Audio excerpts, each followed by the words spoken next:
Une nuit de décembre, Jésus apparut à Padre Pio et lui révéla un secret concernant Noël, un secret que l'Église catholique garde enfoui depuis plus de 60 années.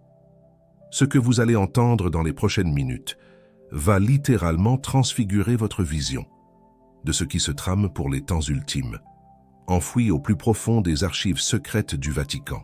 Sommeille un document classifié, renfermant les paroles exactes que le Christ adressa aux saints stigmatisés. Ces paroles, qui résonnent avec une acuité saisissante à notre époque, visent particulièrement Noël 2025. Seuls 3 cardinaux eurent l'autorisation de consulter ce texte, et 2 d'entre eux refusèrent catégoriquement de commenter publiquement ce qu'ils y avaient découvert. Ce soir, je vais partager avec vous cette révélation dans son intégralité, sans phare, sans version édulcorée, sans interprétation théologique aseptisée, mais bien les paroles véritables que Padre Pio consigna, avec une ferveur inébranlable, dans son carnet spirituel, après cette apparition extraordinaire. Mais avant de lever le voile sur ce secret, il est impératif que vous saisissiez le contexte précis dans lequel cette révélation fut accordée, et surtout, pourquoi elle vous concerne personnellement, en cette période cruciale de l'Avent. Peut-être ressentez-vous depuis un certain temps qu'une agitation inhabituelle se manifeste dans le monde spirituel. Cette inquiétude lancinante, ce malaise profond, qui, parfois, vous arrache au sommeil, ce sentiment que les temps que nous traversons sont tout sauf ordinaires. Si tel est votre cas, sachez que vous n'êtes absolument pas seul. Des millions de catholiques à travers le monde partagent cette même intuition, cette même prémonition. L'Église officielle, Heltas Mosa, reste étrangement silencieuse face à ces pressentiments. Les prêtres évitent soigneusement le sujet lors de leurs homélies dominicales. Les évêques préfèrent aborder des thématiques, disons, moins troublantes. Mais Padre Pio, lui, n'avait aucune crainte de dire la vérité. Il savait pertinemment que les âmes ont besoin d'être préparées, et non bercées d'illusions fallacieuses. Durant 50 années de ministère sacerdotal, Padre Pio fut le dépositaire de centaines de révélations privées. Certaines concernaient des individus bien précis, d'autres, le destin de nations entières. Mais parmi toutes ces communications célestes, une catégorie se distinguait par son importance capitale. Les révélations concernant les temps ultimes. Le Vatican a toujours fait preuve d'une prudence extrême concernant ces prophéties, trop prudentes, de l'avis de certains, car tandis que les fidèles cherchent désespérément des réponses, l'institution préfère maintenir, coûte que coûte, le voile du silence. Ce que je m'apprête à vous dévoiler provient de sources multiples et convergentes. Des témoignages poignants de frères capucins qui vécurent aux côtés de Padre Pio à San Giovanni Rotondo, des lettres privées, pieusement conservées dans les archives du couvent, et surtout des notes personnelles du saint qui furent miraculeusement préservées, malgré les tentatives acharnées de les faire disparaître. Car oui, il y eut bel et bien des tentatives après la mort de Padre Pio en 1968. Certains, au sein même du Vatican, souhaitaient ardemment que ces révélations demeurent à jamais enfouies dans les profondeurs de l'oubli. Ils craignaient que le peuple de Dieu ne soit pas encore prêt à entendre ces vérités. Mais le Seigneur avait d'autres plans. Nous sommes en décembre 1947. L'Europe se relève péniblement des ruines fumantes de la guerre mondiale. À San Giovanni Rotondo, le couvent des Capucins accueille chaque jour des centaines de pèlerins venus des 4 coins du monde. Ils viennent chercher auprès de Padre Pio réconfort, guérison et direction spirituelle. Ce soir-là, après une journée épuisante de confession, l'abbé se retire dans sa cellule. Ses stigmates le font souffrir plus que de coutume. Les plaies béantes de ses mains saignent abondamment, imbibant les bandages, que les frères doivent changer à plusieurs reprises durant la journée. Il s'agenouille humblement devant le crucifix, accroché au mur austère de sa petite chambre. La flamme vacillante de la bougie projette des ombres dansantes sur les murs nus, dehors, Le vent glacial d'hiver souffle avec violence sur les collines arides du Gargano. Padre Pio commence à réciter le rosaire, comme chaque soir. Mais cette nuit ne sera en rien comparable aux autres. Au milieu de la 3e dizaine, quelque chose d'extraordinaire, d'inimaginable, se produit. La flamme de la bougie se fige instantanément. Le temps semble suspendre son cours. Une lumière intense, mais étrangement douce, envahit progressivement la cellule entière. Et alors, Padre Pio le voit. Jésus-Christ se tient devant lui, non pas le Jésus souffrant, agonisant sur la croix, mais le Christ glorieux, triomphant de la résurrection, vêtu d'un blanc immaculé. Son visage irradie d'une beauté indicible. Ses yeux, emplis d'un amour infini, se posent sur le humble capucin, agenouillé. Padre Pio s'effondre, face contre terre, incapable de soutenir la majesté de cette présence. Ses stigmates s'embrasent d'une douleur nouvelle, comme si les plaies reconnaissaient leur origine divine. Le Christ prend la parole. Sa voix est à la fois douce, comme une brise légère, et puissante, comme le tonnerre grondant. Mon fils Francesco, je viens te confier un message essentiel pour les générations futures. Ce que je vais te révéler, tu le consigneras par écrit, avec une minutie extrême, mais une partie demeurera scellée.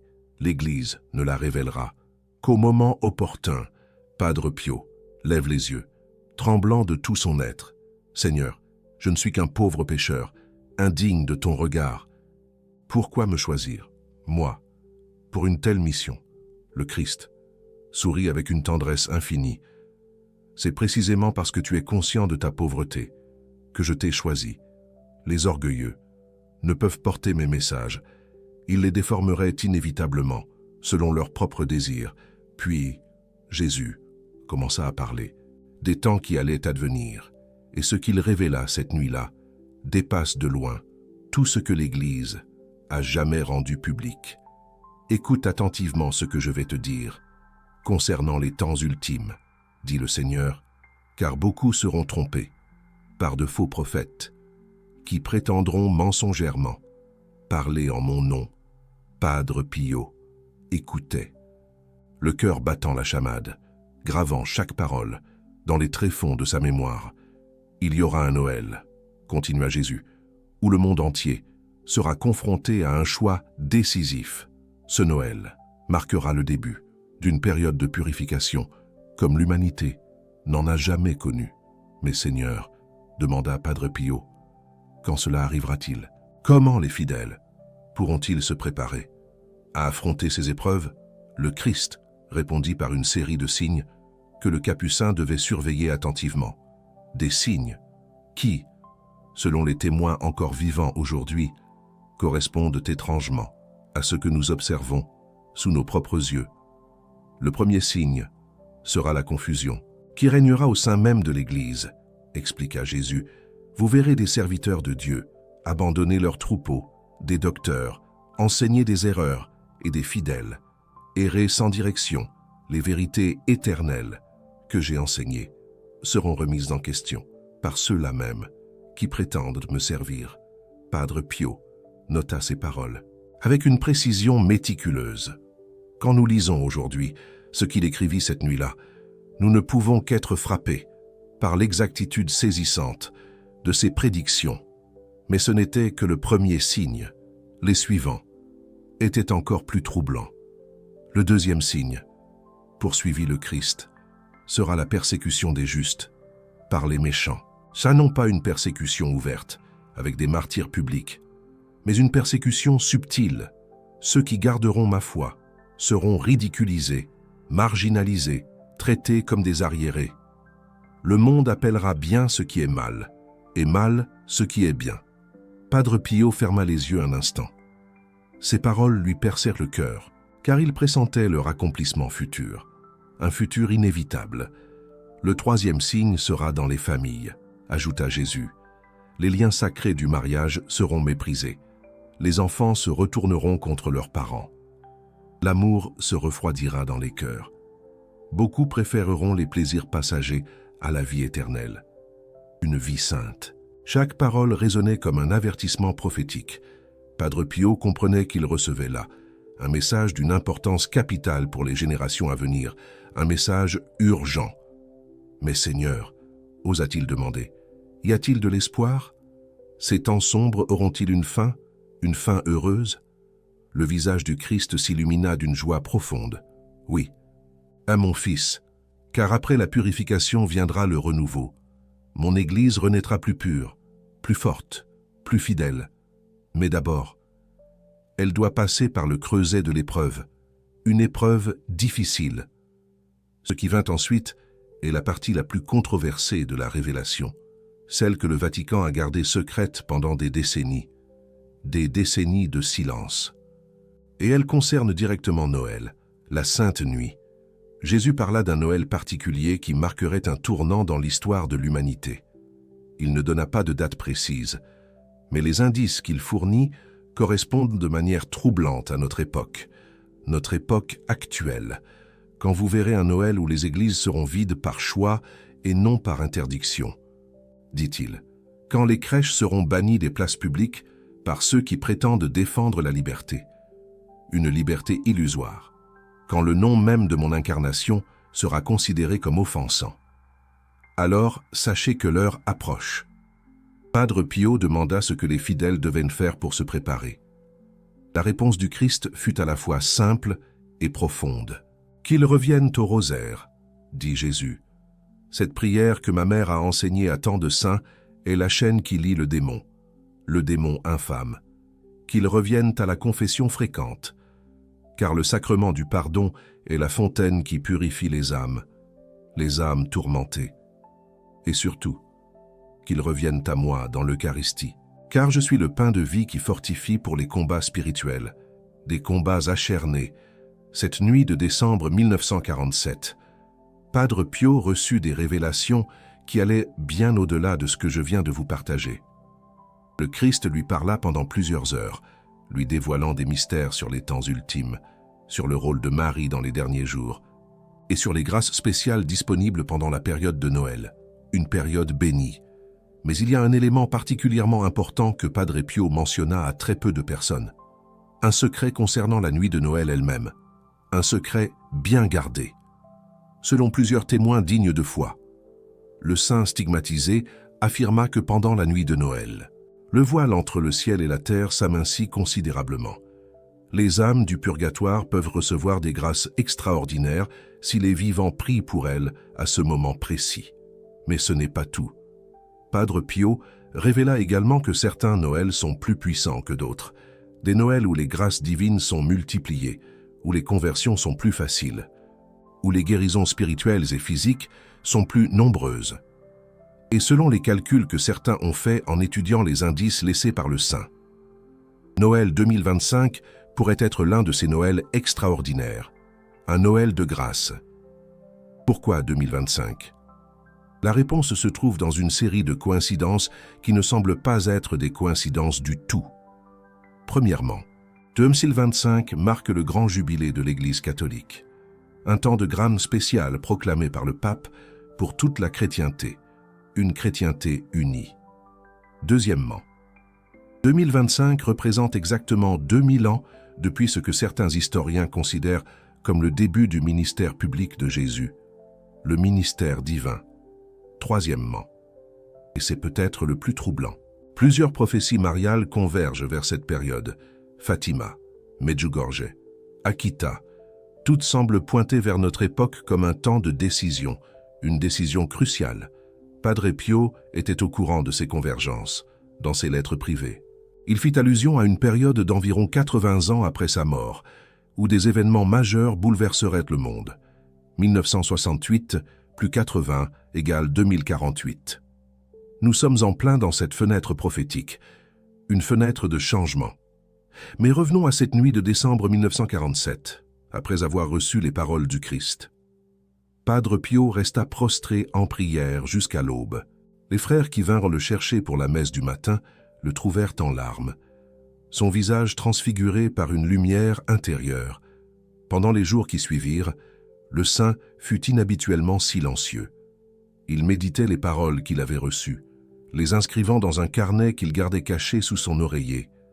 Un carnet précieux. Ce carnet existe toujours. Il est conservé dans les archives du Vatican, classifié au plus haut niveau de confidentialité. Seuls quelques privilégiés ont pu en lire des extraits ravageurs. Parmi eux, un prêtre italien qui, avant de mourir, confia à un journaliste catholique ce qu'il avait vu. Ce témoignage, publié dans une revue confidentielle en 1989, est l'une de nos principales sources pour comprendre la portée des révélations faites à Padre Pio, des révélations inédites. Ce prêtre affirma que le carnet contenait des descriptions détaillées de ce qui attend l'humanité dans les temps ultimes. Des descriptions si précises qu'elles semblent décrire notre monde actuel avec une exactitude troublante, une exactitude déconcertante.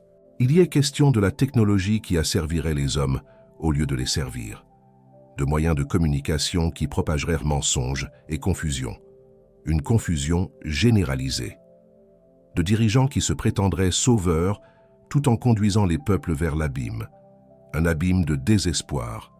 Mais le carnet contient aussi des passages d'espérance, des promesses de victoire finale pour ceux qui resteraient fidèles, des assurances que la Vierge Marie interviendrait de manière décisive quand tout semblerait perdu, absolument perdu, et surtout, des instructions précises sur ce que les catholiques doivent faire pour se préparer spirituellement. Padre Pio lui-même appliqua ces instructions toute sa vie. Il passait des heures en adoration eucharistique. Il priait jusqu'à 30 rosaires par jour. Il offrait ses souffrances pour la conversion des pécheurs et le soulagement des âmes du purgatoire. Un purgatoire de douleur. Les stigmates qu'il portait n'étaient pas seulement un signe extérieur de sa communion avec le Christ souffrant. Ils étaient aussi une participation active à l'œuvre de rédemption, une œuvre de salut. Chaque goutte de sang qui coulait de ses plaies avait une valeur spirituelle incalculable. Le Seigneur lui avait expliqué cette réalité lors d'une autre apparition. « Tes souffrances, lui dit Jésus, unies aux miennes, sauvent des milliers d'âmes chaque jour. Ne te décourage pas quand la douleur devient insupportable. C'est à ces moments-là que tu es le plus utile à mon œuvre divine. » Cette dimension sacrificielle est souvent oubliée dans notre époque qui fuit la souffrance à tout prix, une époque de fuite et d'oubli. Pourtant, Abbé Pio enseignait que l'offrande de nos peines quotidiennes pouvait avoir des effets spirituels immenses, surtout durant la période de l'Avent et à Noël. Ces temps liturgiques, disait-il, sont comme des amplificateurs spirituels. Les prières faites pendant ces périodes ont une puissance décuplée, voire centuplée. C'est pourquoi ce que je vais vous révéler maintenant est si important, car il ne s'agit pas seulement de connaître les prophéties, mais de savoir comment agir en conséquence, comment se préparer. Padre Pio laissa des instructions très précises pour ceux qui vivraient dans les temps ultimes, des pratiques spirituelles qui serviraient à la fois de protection et de préparation, un véritable arsenal spirituel. La première de ces pratiques concerne le rosaire. Non pas n'importe quelle récitation machinale, mais une méditation profonde des mystères, en union avec Marie, Notre-Dame. Le saint expliquait que chaque Ave Maria est comme un coup de marteau sur les chaînes qui lient le démon. Plus on récite de rosaires avec ferveur, plus on affaiblit l'emprise du mal sur le monde et sur soi-même. C'est une arme puissante. Il recommandait particulièrement le rosaire médité pendant la nuit. Ces heures où le monde dort, disait-il, sont des moments privilégiés pour la prière. Le silence extérieur favorise le silence intérieur, nécessaire à la vraie oraison, à la vraie rencontre avec Dieu. Mais attention, il y a une erreur que beaucoup commettent dans la récitation du rosaire, une erreur qui diminue considérablement son efficacité. Et cette erreur, Padre Pio l'identifiait clairement dans ses enseignements spirituels. Trop de gens récitent les mots, sans y mettre leur cœur. Ils pensent que la quantité suffit, que la répétition mécanique produit des fruits. Mais le rosaire n'est pas une formule magique. C'est une conversation, une relation avec la Mère de Dieu. Chaque mystère doit être contemplé comme si on y assistait en personne. L'Annonciation. Imaginez-vous dans cette petite maison de Nazareth, voyant l'ange Gabriel apparaître à Marie, la Nativité. Placez-vous dans cette étable de Bethléem, respirant l'odeur du foin, entendant les premiers cris de l'enfant Dieu. Cette méthode de contemplation vivante transforme le rosaire en une expérience mystique. Et c'est précisément ce type de prière qui a le plus de pouvoir contre les forces des ténèbres, contre les assauts du malin. Padre Pio pratiquait cette méthode depuis sa jeunesse. Il racontait que parfois, pendant le rosaire, il était si absorbé par les mystères qu'il perdait la notion du temps et de l'espace. Son corps restait agenouillé dans sa cellule, mais son âme voyageait à travers les scènes de l'Évangile, comme un voyage dans le temps. Ces expériences mystiques n'étaient pas réservées à lui seul. Il affirmait que tout catholique sincère pouvait atteindre des niveaux profonds de contemplation. Il suffisait de persévérance et de pureté de cœur, de se laisser guider par la grâce divine. La deuxième pratique essentielle que Padre Pio recommandait pour les temps ultimes était la confession fréquente. Idéalement chaque semaine, mais au minimum, une fois par mois. C'est un rempart spirituel. Il expliquait que le sacrement de pénitence n'est pas seulement un effacement des fautes. C'est une véritable guérison de l'âme, une restauration de la grâce sanctifiante, un renforcement contre les tentations futures. C'est comme une vaccination spirituelle. Dans les temps de grande confusion spirituelle, disait-il, l'âme qui n'est pas régulièrement purifiée par la confession devient une proie facile pour le démon, comme une maison non entretenue, qui finit par s'effondrer et devenir un repère pour les rongeurs.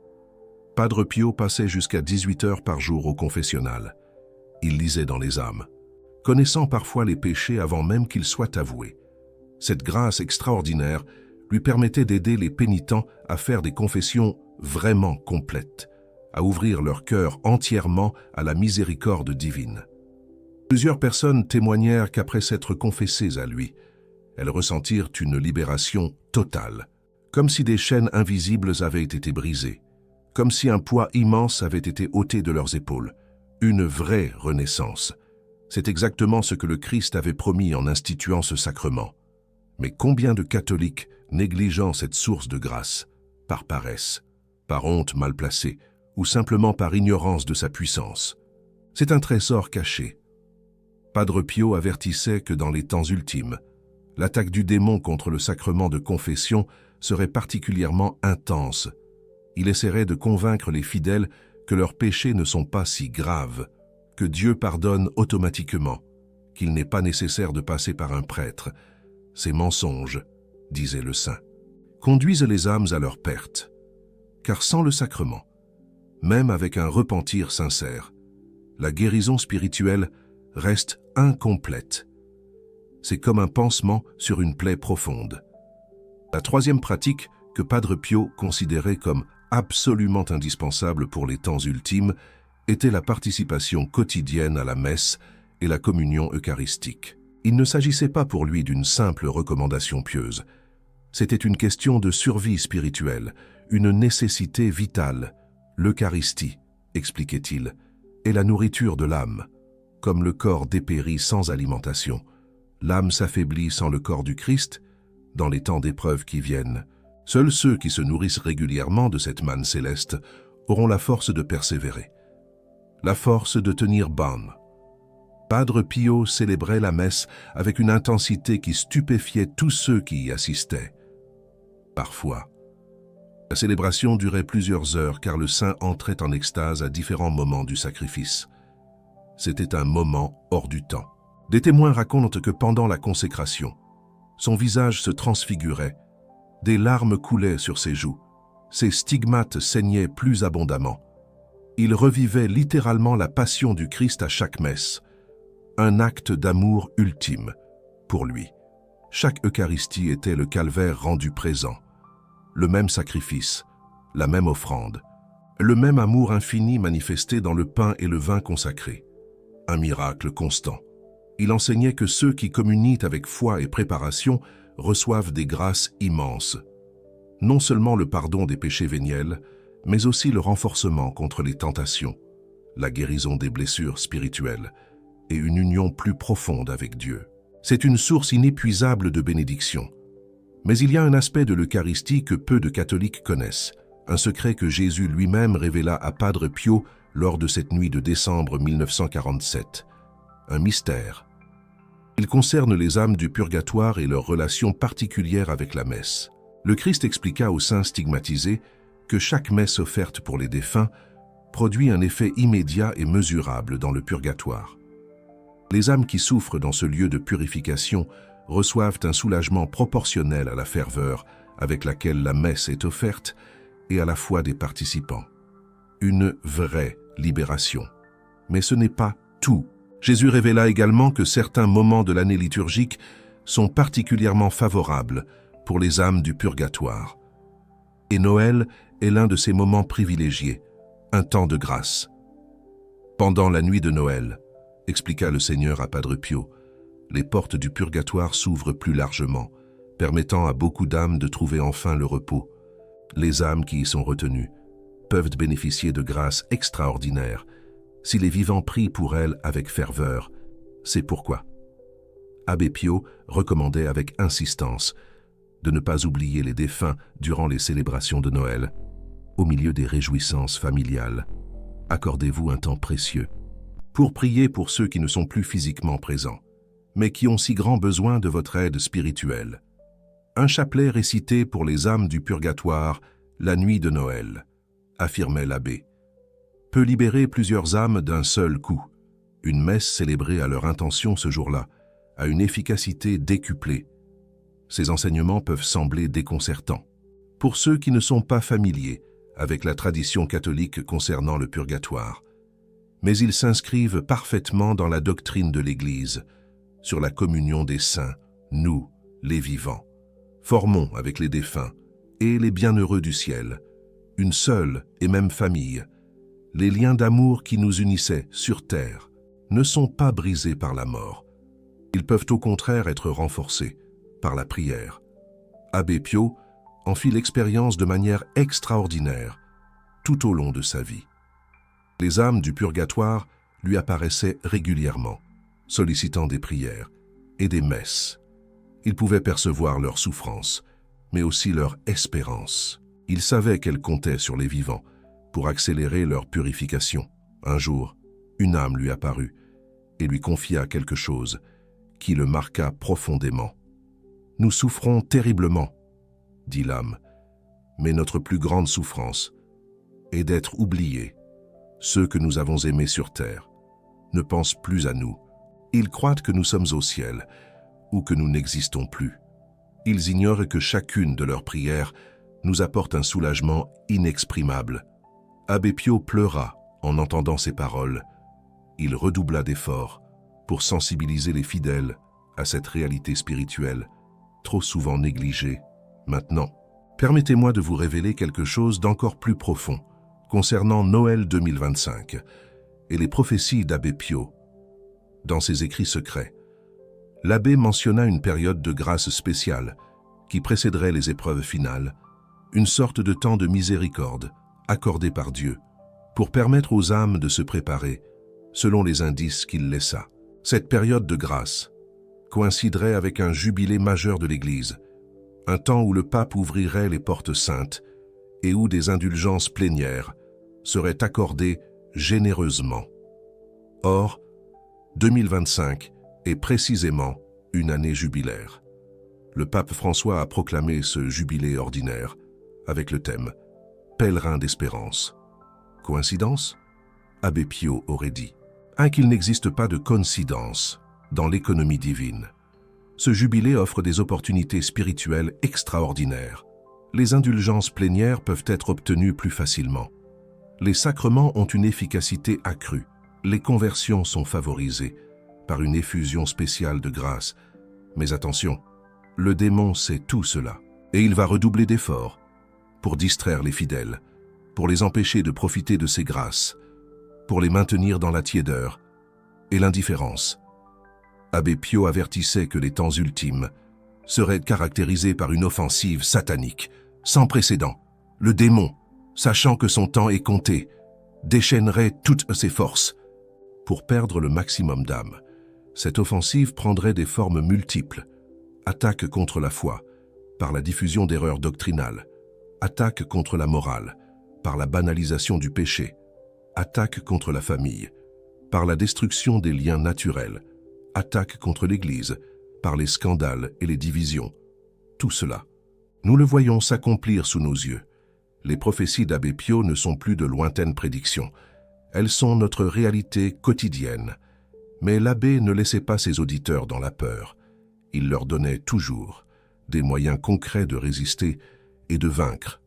Le démon, disait-il, est comme un chien enchaîné. Il peut aboyer férocement, mais il ne peut mordre que ceux qui s'approchent de lui. Restez près du Christ, restez sous la protection de Marie, et vous n'avez rien à craindre. Cette image du chien enchaîné revient fréquemment dans les enseignements d'Abbé Pio. Elle illustre une vérité fondamentale. Le pouvoir du démon est réel, mais limité. Dieu reste le maître absolu de la création. Le problème n'est pas que le démon soit trop puissant. Le problème est que les hommes abandonnent volontairement les moyens de protection que Dieu leur offre. Ils négligent la prière, évitent les sacrements et s'exposent ainsi aux attaques de l'ennemi. Abbé Pio comparait cette situation à celle d'un soldat qui jetterait ses armes. Avant d'entrer au combat, comment pourrait-il vaincre s'il a renoncé à ses moyens de défense? Les armes du chrétien sont bien connues: le rosaire, les sacrements, l'eau bénite, les médailles miraculeuses, le scapulaire. Ces objets sacramentaux ne sont pas des superstitions. Ce sont des instruments de grâce, validés par des siècles d'expérience spirituelle. Abbé Pio portait toujours sur lui plusieurs médailles. Une médaille de Saint-Michel, pour la protection contre le démon. Une médaille miraculeuse de la Vierge, pour obtenir ses grâces. Une médaille de Saint-Benoît, pour repousser le mal. Il recommandait aux fidèles de faire de même. Non pas comme des talismans magiques, mais comme des rappels constants de la protection divine, et comme des canaux de bénédiction. L'eau bénite avait également une place importante dans sa spiritualité. Il l'utilisait fréquemment, bénissant les personnes et les lieux. Il affirmait que le démon fuit devant l'eau bénite, comme un animal devant le feu. Dans vos maisons, disait-il, gardez toujours un bénitier près de l'entrée. Faites le signe de croix avec l'eau bénite, en entrant et en sortant. Aspergez les pièces régulièrement. Cette pratique simple crée une barrière spirituelle contre les influences maléfiques. Ces conseils peuvent sembler désuets à notre époque rationaliste, mais ceux qui les appliquent témoignent de leur efficacité. Des familles entières ont été transformées par l'adoption de ces pratiques traditionnelles. Il y a encore une révélation importante que je dois partager avec vous. Elle concerne le rôle spécifique de Marie dans les événements des temps ultimes. Abbé Pio avait une dévotion extraordinaire envers la Mère de Dieu. Il l'appelait sa maman céleste et lui confiait toutes ses intentions. Il affirmait que sans Marie, il n'aurait jamais pu supporter les souffrances de ses stigmates, ni les attaques incessantes du démon. Lors de l'apparition de décembre 1947, Jésus parla longuement de sa mère et de sa mission dans les temps ultimes. « Ma mère, dit le Christ à Abbé Pio, jouera un rôle décisif dans les événements qui approchent. Elle est la femme vêtue du soleil dont parle l'Apocalypse. C'est elle qui écrasera définitivement la tête du serpent. » Ces paroles faisaient écho aux apparitions mariales qui se multipliaient depuis le XIXe siècle. Lourdes, Fatima en est plus tard, Medjugorje. Dans chacune de ces apparitions, Marie appelait à la conversion et à la prière, avertissant des catastrophes à venir si l'humanité ne changeait pas de voie.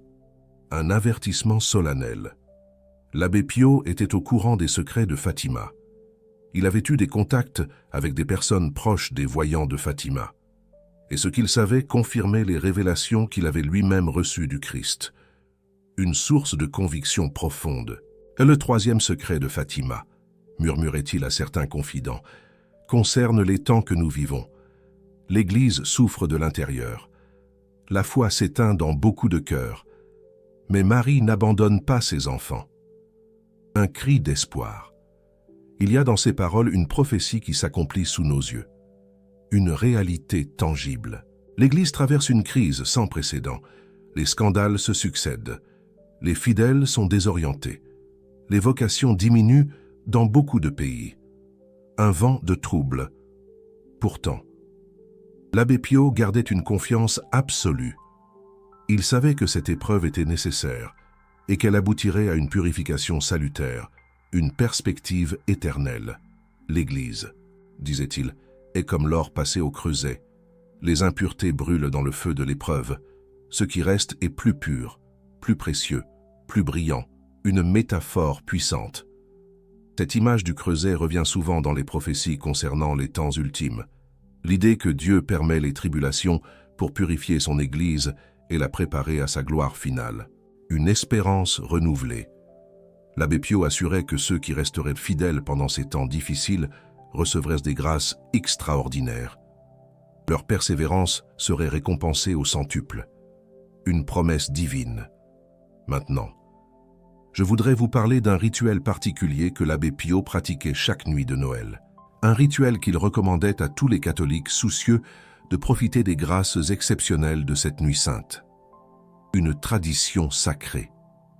À minuit précis, quand les cloches sonnent pour annoncer la naissance du Sauveur, l'abbé Pio s'agenouillait devant la crèche. Il restait là, en silence, profond, pendant 1 heure entière. Un moment de grâce. Pendant cette heure, il ne priait pas avec des mots. Il contemplait simplement le mystère de l'incarnation. Dieu fait homme, couché dans une mangeoire, dépendant comme un nourrisson. Un miracle d'humilité.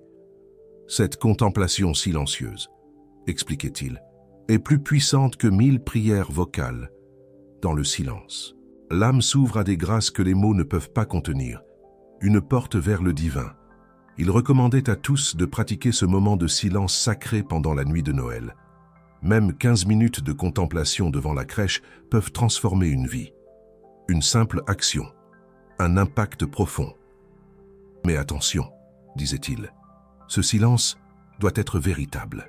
Pas un silence rempli de pensées parasites, un silence de l'âme, un recueillement profond, une attention totale au mystère célébré, une préparation essentielle. Pour atteindre ce type de silence, il suggérait de commencer par quelques « Je vous salue Marie » récités lentement, puis de laisser tomber les mots pour entrer dans la pure présence. Un chemin de paix. Les grâces reçues pendant ces moments de contemplation sont invisibles, mais réelles. Elles agissent dans les profondeurs de l'âme, préparant des conversions futures, guérissant des blessures anciennes, fortifiant contre les épreuves à venir, des bienfaits cachés. L'abbé Pio affirmait que la nuit de Noël est un moment où le ciel descend sur la terre.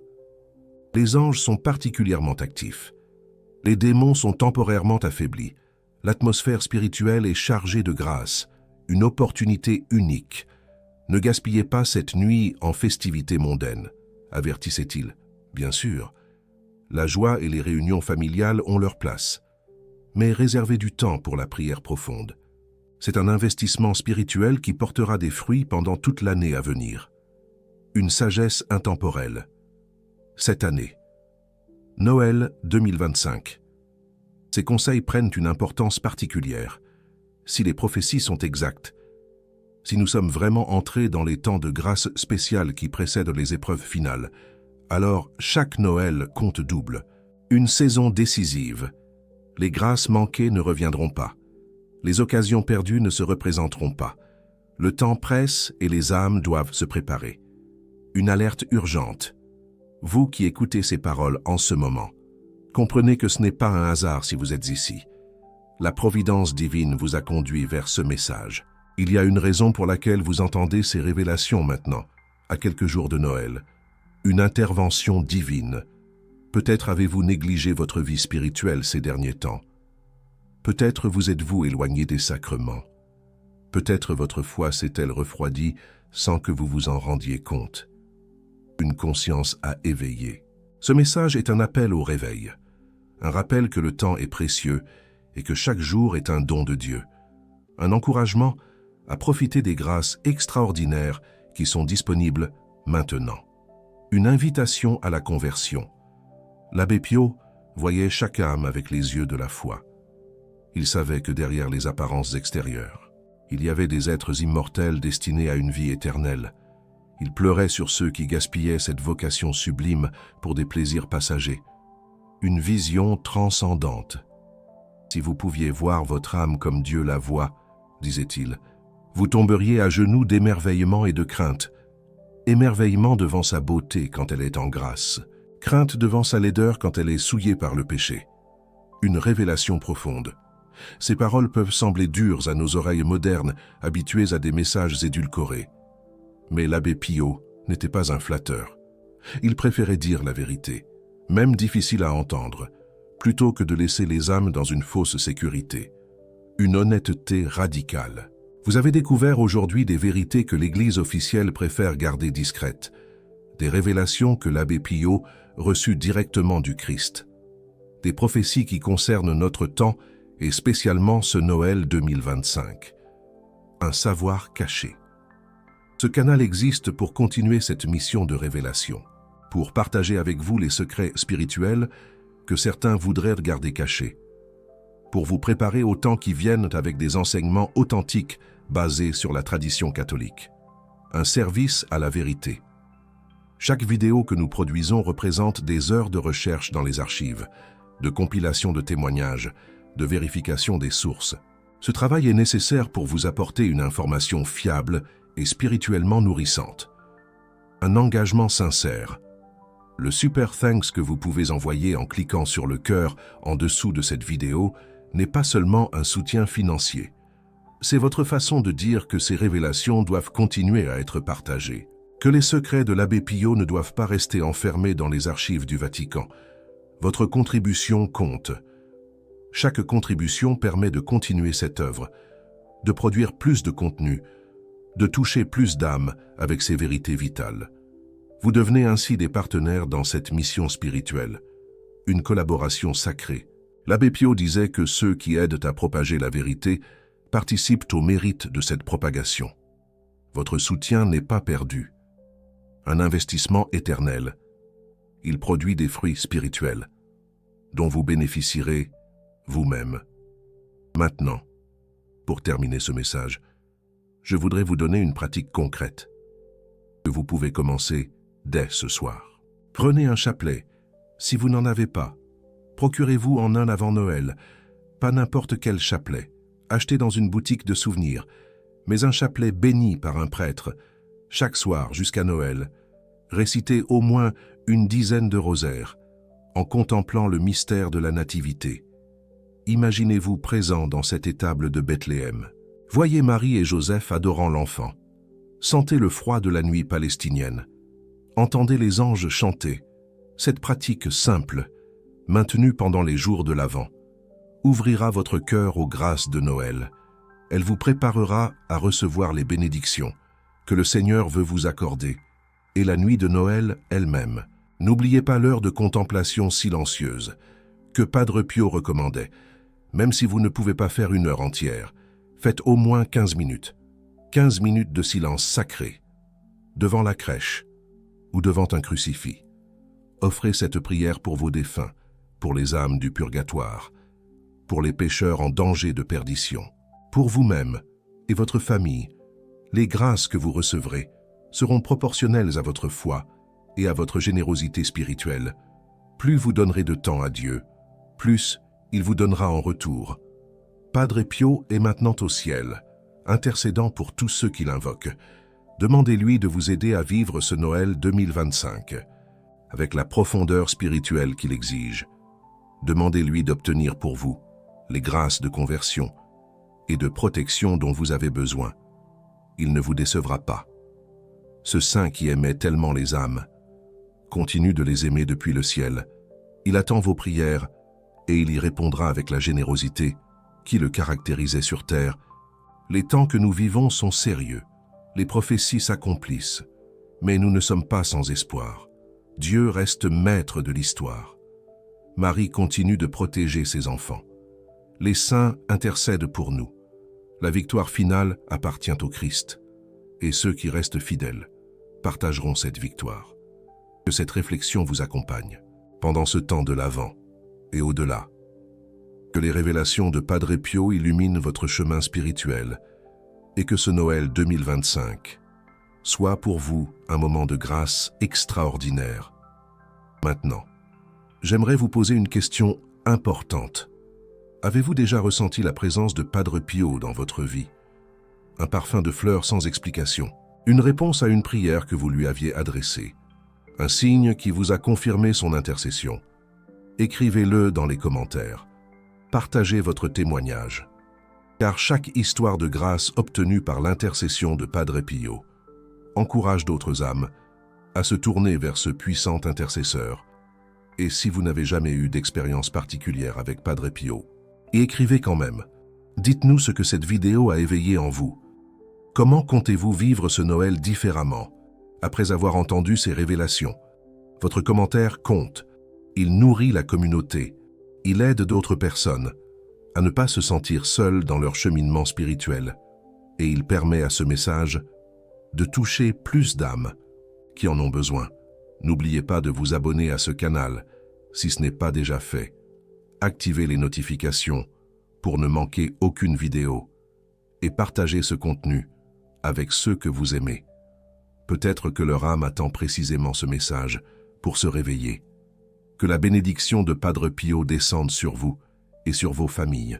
Que son intercession vous protège en ces temps troublés et que ce Noël 2025 marque le début d'une nouvelle étape dans votre vie spirituelle, au nom du Père, du Fils et du Saint-Esprit. Amen.